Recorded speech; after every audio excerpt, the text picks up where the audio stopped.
Hi, welcome to Mind and Body Wellness, a show where we talk about the health of your mind, body, and spirit. I'm your host, Clovis Colley, and today in the studio I have a very special guest, Jim Sorrell, MD. How are you doing, Jim? I'm great. Great to be here, Clovis. Thanks. I get to interview you because Scott Anderson developed this website for soldiers with PTSD called ateaseusa.org. Mm-hmm. And Scott brought you into the organization, and Yep. you're helping out with that. Mm-hmm, Could you tell me a little bit about At Ease? At Ease USA it's an incredible program that, again, Scott did start with some other like-minded folks probably 12 years ago. And what we do, and I'm now on board as one of the on the board of directors. What we do is help connect people to resources for therapy for PTSD, and that's folks who are veterans, active service members, and their dependents, their families. And that gives them a place to reach out and get help, and at no cost, if necessary, so that they can get the treatment they need. There's a lot of barriers when you have PTSD, and some don't want to use the VA. VA has some great programming, but some people are reluctant to use the VA because of concerns about confidentiality or some of the machismo that goes into being a soldier. Sure. Now, you've had some things with some efficacy in At Ease. Yeah, tremendous things. We fund people in the state to do treatment, and the treatment that we support is EMDR and forms of cognitive behavioral therapy. And beyond that, we also fund research on a very novel and what someday will be a very, very widespread and successful treatment, we believe, for PTSD and other anxiety disorders, which is a tension bias modification treatment.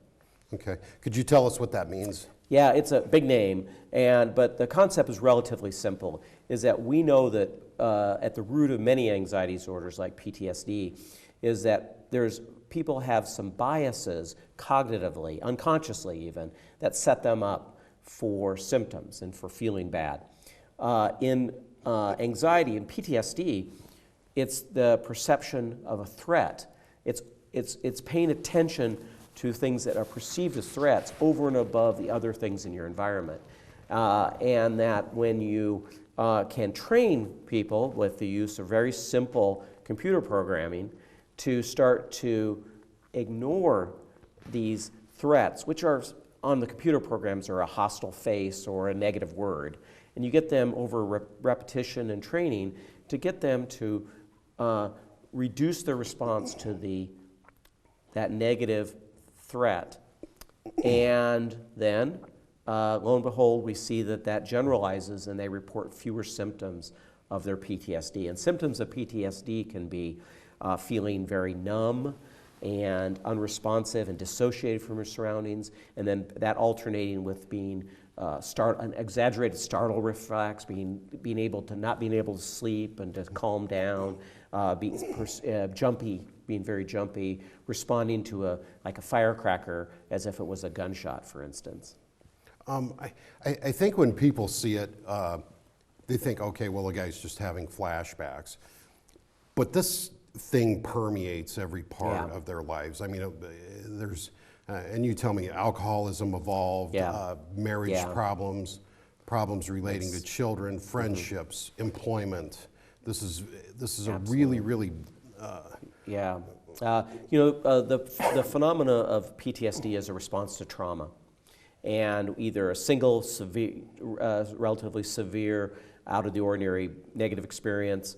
It can happen in any way or form. In our daily lives as children, it can be sexual trauma or physical assault.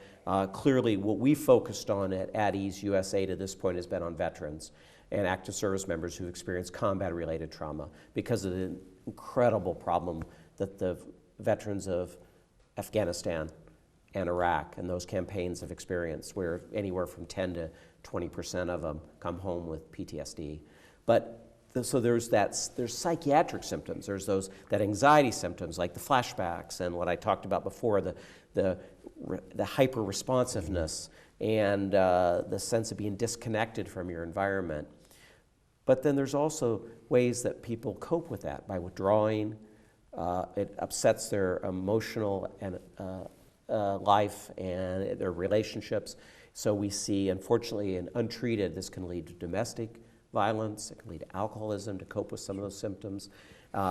We see it can lead to increased problems with trouble and engagement with law enforcement and time. So those are problems that just can permeate their lives. And that has, and then again, the final big concern is the high rates of suicide among our veterans, in which the PTSD is a big contributor. We want to see our vets get better. That's a horrible situation to be in. I think people overlook it. And, in World War II, guys would come back. Back then they called it shell shock. And the guy would be unemployable, and they'd just say, well, you're lazy. Yeah. And thank God we've come farther than that, and we can understand that this can be a very debilitating thing for some people. Absolutely. Now, we talked a little bit pre-interview about EMDR, and that seems to have pretty, in your terms, robust results. Folks, there's good evidence. I mean, it stands up to multiple clinical trials that the technique of EMDR, which involves, in its simplest explanation, is the involvement of eye movements, lateral eye movements that are guided by a therapist or can be done, could be done potentially remotely or by independent of that. And that in that context, then discussing some of the stressors and difficulties that the person's experiencing. People experience relief in greater numbers and to a more long-lasting effect than they would just ventilating to a therapist. Okay. I've read a little bit about the theory that the memory gets stuck in the short-term memory in the amygdala, and through some different processes you get it to move to the back of the brain where memories should be stored, and you're no longer hyper-vigilant because of that. Does that make sense? Yeah, I mean, I think it makes sense. And all our understandings of the brain, though, we're using very elaborate metaphors, because metaphors that are useful for us to guide us and to provide meaningful explanations to people who we are trying to help. Because, to be honest, to me, I think when I'm most honest about my understanding of the brain, after medical school and psychiatric training and years of practice, is it's a black box. Things go in, things come out. What happens inside it is it's mysterious. It's brain-based. We are beginning to understand processes that are happening within the brain, ways in which the brain can be wounded, ways it can heal. We have some fascinating neuroimaging techniques, but ultimately we still don't know. Now, the neuroimaging, I'm under the impression as a layperson that with this newer imaging that we have over the last 20 years or so, and I don't even know, we probably have way newer stuff than I even am guessing that we have.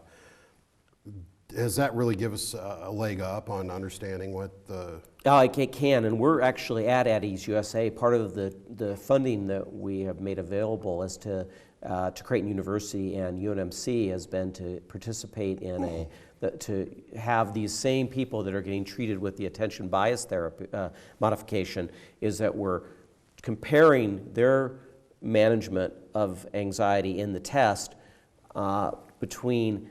with people who do not have PTSD in something called a MEG scanner, which measures magnetic energy generated by brain activity in real time as they're doing a task, and gives us a picture of what parts of the brain, what neural pathways are active when people are thinking and feeling.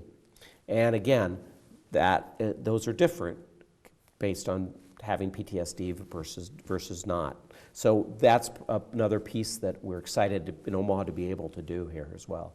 That sounds really, really great. When we're talking about those kind of things, and we did get to talk a little bit, I'm very interested in the brain and sports performance. And we talked about, you at one time were you a bodybuilder or a power lifter? Power lifter, yeah, power lifter. So lifted weights competitively, yeah.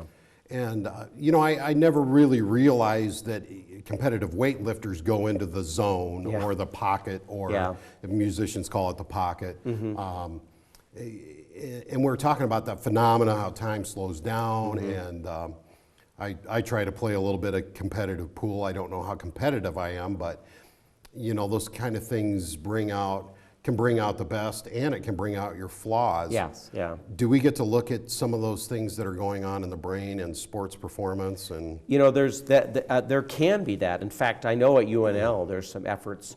They have a performance lab in which they're doing some of this kind of work. And what's I think so useful is that about athletics is that in this tells us something about stress. Athletics or performance, musical performance, or those kind of activities are inherently stressful. They are also things that involve training yourself to optimize your performance and to manage the stress to an optimal level. And so it really gets to the heart of what it is to be human, because we are humans that are thrown into an environment without as many instincts and givens as other animals experience. And so we experience probably more anxiety than other creatures. And so athletics and diligent performances like in music or dance or theater really are about optimizing performance in the face of stress. And well, that's a great metaphor for life. So I think that studying those phenomena will give us clues into how to, all of us, to live better, to be more resilient, and be more successful. well, they said somebody was talking to me about it this morning. Baby gazelle's born, and it falls out on the ground and starts running 60 miles an hour. Yep. We don't have that advantage. Nope. It takes us about 12 years to get up and running, and I mean, we're born internet ready now. Just about, doesn't it? At about seem 6 like? months, you can run your iPad and different things like that. But that extended period of essential helplessness that we experience as infants and through our early childhood has been speculated to be because we have less pre-programming in a sense, and more openness to experience, and more learning has in the environment learning can be modified to the environment provided you, and you can adapt better. So there's clear advantages to having that kind of a delayed and ongoing and open-ended neurodevelopment.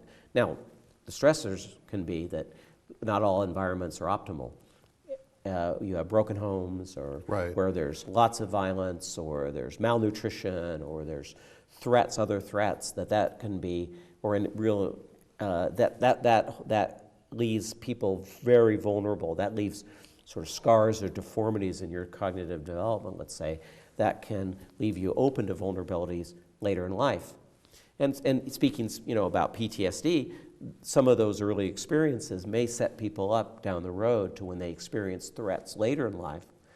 They have a higher vulnerability and less resilience. It would seem to me, just as a layperson, that's compounded. Yeah. So maybe the child had some alcoholic parents and experienced a lot of violence at home, already has complex PTSD, and then goes off to war. Yeah, or even something more. There's a certain level where in PTSD where the greater the threat, the more horrendous the trauma is, that the more people are going to experience an acute or a post-traumatic stress disorder. But still not everyone does. Some people are wired, and their experiences and the way they're put together, and they have a resiliency that protects them from developing it. For others, there's vulnerabilities that are maybe in part based on not just their genetics, but on how their upbringing, how stable and it was, and whether it was a good fit for their genetics and their environment. So are you saying maybe if their folks taught them really good strategies and they felt very safe as a child? Adequate parenting, felt loved, and they were protected from traumas early, weren't horribly mistreated, they might they'll probably come away with an ability to manage stressors with less symptom development afterwards, or developing the disorder. Now, conversely, if you were a person who came out of and were maybe traumatized early, don't have that requisite resilience you need, you may experience a relatively more modest trauma and experience symptoms. So, I see. yeah. Well, I mean, we still have Vietnam vets that are they're still in trouble with this thing. I mean, have never gotten help with it, and I've occasionally run into somebody that, you know, I'll talk to them and they'll confide in me they can't go into Walmart without a couple pills in them, and still 30. We're talking 40 years later now. I can't tell you how many people come up to me with a family member who they know has PTSD and needs help, and but that the difficulty is that that level of mistrust that develops with the syndrome, and that the sense of that need to isolate to protect themselves from stressors subsequently interferes with them getting the help they need. Part of why At Ease USA is founded is to try to develop applications, maybe probably web-based, that allow people to get the kind of treatments we're developing out so that they can do it at home. What do you say to a guy? These guys are in the military, guys and gals. They're men's and women's. A woman's woman. They're proud people. They possibly don't want to admit that they have, because they're proud people and they're talented. And how do we break through that? And well, you know, one of the more powerful ways that gets broken through is, you know, it doesn't, for me who have not been in the military, not seen combat, for me to tell them that it's okay that to experience this kind of suffering, and that they're not, that to be wounded in this way is not shameful or demeaning. That they tend to not hear that as well. The peers that can reach out to them and tell their story and talk loudly and without shame about the difficulties they've had. So other service members or other people who've experienced this kind of trauma, that tends to speak louder and more effectively. Sure, and it seems appropriate to me. We actually have, one of our major fundraising events at Ease USA is we have a luncheon, and this year it's May 16th at the CenturyLink Center, where Chris Linford, I believe, I apologize if I got that wrong. Linford is a Canadian nurse who was in combat, multiple tours, and had PTSD, and he's coming and talking about coming to terms with his own, and he's been a long-standing advocate now, talking to other veterans about their experience. And you know, we talk about it, about chismo among men who are unwilling to reach out, but you know, also women who serve in our armed forces have the double edge is not only they experience combat, the trauma, they've experienced sexual assault in the military, enormous problem that's come to light in the last several years. And again, the added shame on top of that prevents them from reaching out. So destigmatizing it by people stepping forward, by us providing help. I think cancer used to be incredibly stigmatized because there wasn't a cure.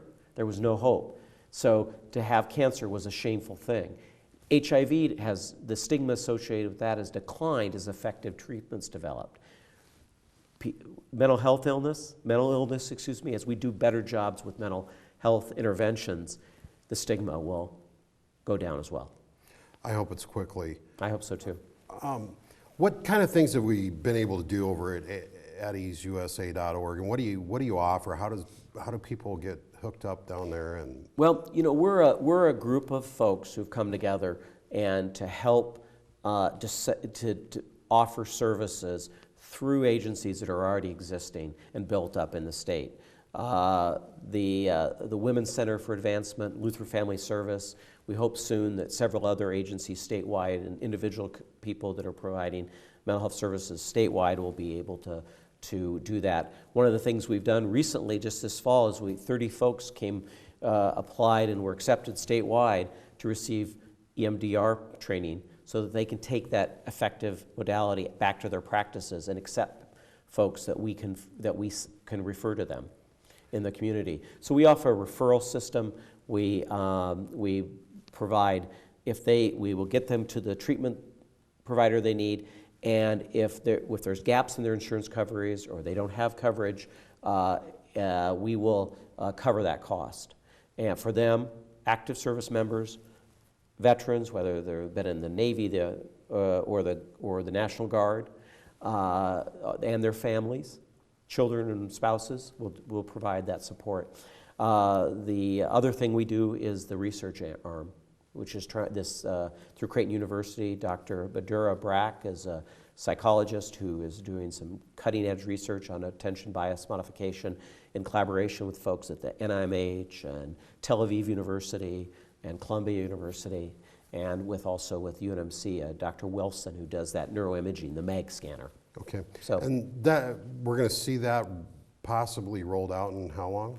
Well, this research is coming out now, and there's going to be a next phase of the research looking closely at extending these findings and looking at the development of an application that can be done then as a treatment modality, not just in research setting. Also looking at extending its use into folks who have suffered from domestic violence, so extending it beyond veterans in the research arm. Time-wise, hard to tell. We hope soon. Okay. We're enthusiastic that it's with our horizon is we're looking at a couple of years, not decades, with this kind of work. Right.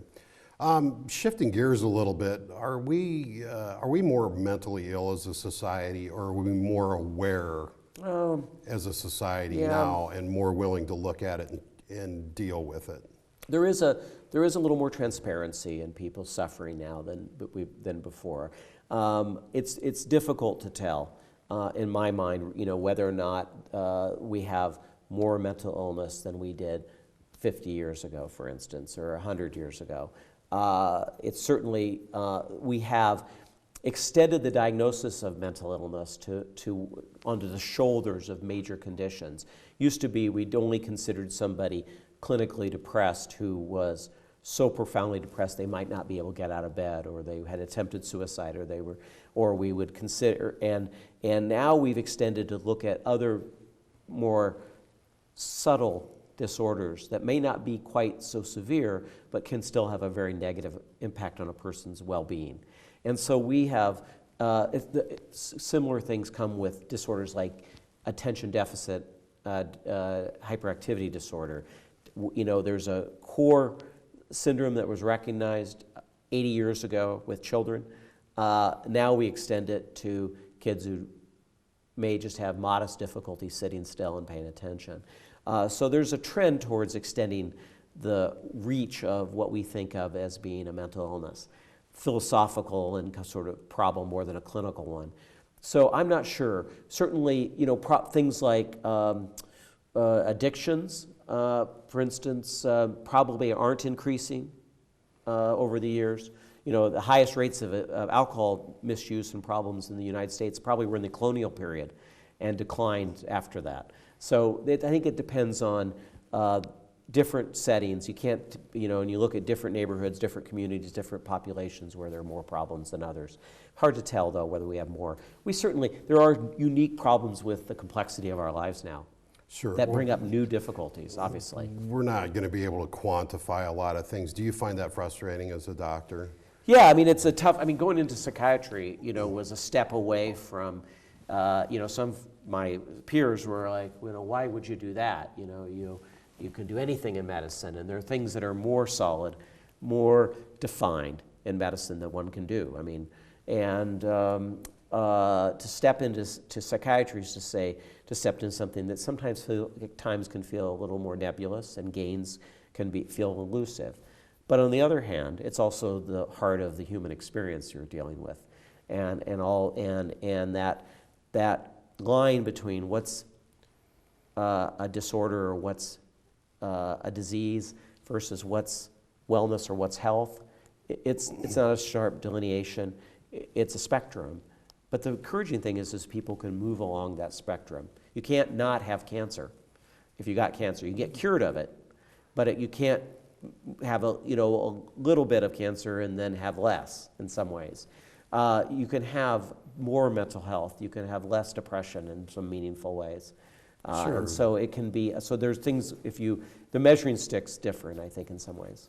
Sure, we all have good days and bad days, Yeah. and I think, just from being on the outside, that being a doctor, I think most doctors have it in their heart they want to help people. Sure, absolutely. It's why you go into medicine. There's no doubt. I've been involved in helping medical students through that's making that decision to go to medicine, help supporting them through it, and they all want to make a real difference in the world. There's no doubt. Right, and I admire that. I think that's a very, very cool thing. Scott Anderson's starting up at easeusa.org. I mean, that's amazing. We're down to about 1 minute and 30 seconds right now. What would you like to throw out about At Ease that you haven't been able to say? Well, I've said most of it. I think that it's an extraordinary organization. I will make a plug for it. It's Omaha Gives Week coming up. Omaha Gives Week is when, I think the next week or two, I believe it's coming up. And we're one of the organizations, we're the organizations that you can provide some support to. And that'd be it. So that would be, I guess, the shameless plug. They'll be able to donate? Yep, absolutely. Okay. And so that supports all the programs we're talking about. And they can go to Omaha Gives or yep, Omaha Gives. USA. Omaha Gives. You can. That'd be this coming up. That'd be a great place to do it. Okay, you heard it. Give some help to ateaseusa.org. I'm Clovis Colley. The show's been brought to you by Nebraska Counseling and Hypnosis. Thank you for tuning in, and thank you for coming and being my guest. This has been an absolutely wonderful interview. Oh, thanks, Clovis. Time has flown by. I'd love to have you on for another hour. I think we could talk about all kinds of different things and how the brain works in sports and. Well, have me back. I will. I most certainly will. Thank you for coming on, and thanks for tuning in.